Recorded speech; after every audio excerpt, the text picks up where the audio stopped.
வணக்கம் அன்பர்களே, வாழ்க மகிழ்வுடன் சிபிஎல்லின் சிந்தனை களத்திற்கு உங்களை மகிழ்வோடு வரவேற்கின்றேன். தினம் ஒரு திரவியம் மனதுக்கும் உடலுக்கும். செஸ் விளையாடுறோம் இல்லைங்களா? செஸ் இப்போ நிறைய கிராண்ட் மாஸ்டர்ஸ் எல்லாம் உருவாயிட்டாங்க. நம்முடைய இந்தியாவில், குறிப்பாக நம்முடைய தமிழ்நாட்டில் நிறைய கிராண்ட் மாஸ்டர்ஸ்லாம் உருவாகிட்டாங்க.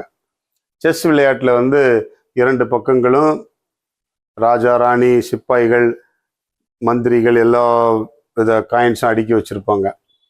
அந்த போட்டி நடக்கும் பொழுது ஒவ்வொன்றாக வெட்டி எடுத்து போடுவாங்க. இந்த போட்டி முடிந்தவுடன் என்ன நடக்கும் பார்த்துருக்கீங்களா?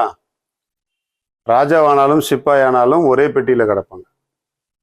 ராஜாவானாலும் சரி, சிப்பாயானாலும் சரி, ஒரே பெட்டிக்குள்ளே கொடுப்பாங்க. இதுதான் வாழ்க்கை. நம்முடைய வாழ்க்கையில் நாம் ராஜாவாக இருந்தாலும் சரி, சிப்பாயாக இருந்தாலும் சரி, கடைசியின் முடிவில் ஒரு இடத்துல தான் கொண்டு போய் சேர்ப்பாங்க நம்மளை. ஆனால் இதுக்காக நான் ராஜாவாகவும் மந்திரியாகவும் பெரிய தளபதியாகவும் சிறிய போர் சேவகனாகவும் இருந்து என்னத்தை சாதித்தோம்? கடைசியில் போகிற இடம் ஒரே இடம் தானே. இந்த செஸ் பாக்ஸ் நமக்கு இதை உணர்த்துது. நாம் ராஜாவாக இருந்தாலும் சரி, ராணியாக இருந்தாலும் சரி, சிப்பாயாக இருந்தாலும் சரி, எல்லாத்தையும் கலைச்சி ஒரு இடத்துல கொண்டு போய் ஒரே பெட்டியில் போட்டு வச்சுருவாங்க. இதுதான் வாழ்க்கை. இதை புரிந்து கொள்வோம். தரம் என்பது நம்முடைய வாழும் வாழ்க்கை முறையில் தான் இருக்கிறது தவிர நம்முடைய உடையிலேயோ, உணவிலேயோ, பகட்டிலேயோ அல்லது பண செழிப்பிலேயோ இல்லை. வாழும் வாழ்க்கையின் தரத்தில் தான் இருக்கிறது. நாம் வாங்கி வந்த வாழ்க்கை என்கின்ற வரத்தை தரமோடு பிறரோடு வாழ்ந்து பழக முயற்சி செய்வோம்.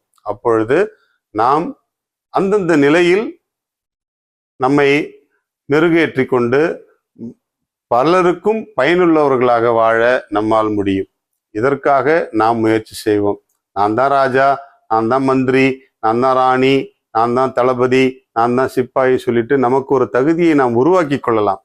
ஆனால் முடிவில் எல்லோரும் இருப்பது ஒரு இடத்தில்தான். அதை நினைத்து கொண்டு நம்முடைய வாழ்க்கையை சீராக்கி கொள்வோம். வாழ்க மகிழ்வுடன்.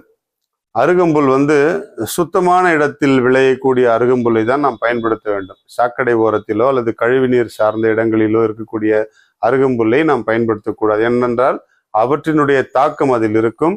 அவற்றை பயன்படுத்தும் போது அவற்றினுடைய நோய் தாக்கமும் நம்மளை அதிகப்படுத்தும். எனவே தூய்மையான இடத்தில் விளையும் அருகம்புல்லை நாம் மருத்துவத்திற்காக பயன்படுத்தி நம்முடைய வாழ்க்கையை பயனுள்ளதாக்கிக் கொள்வோம். வாழ்க மகிழ்வுடன்.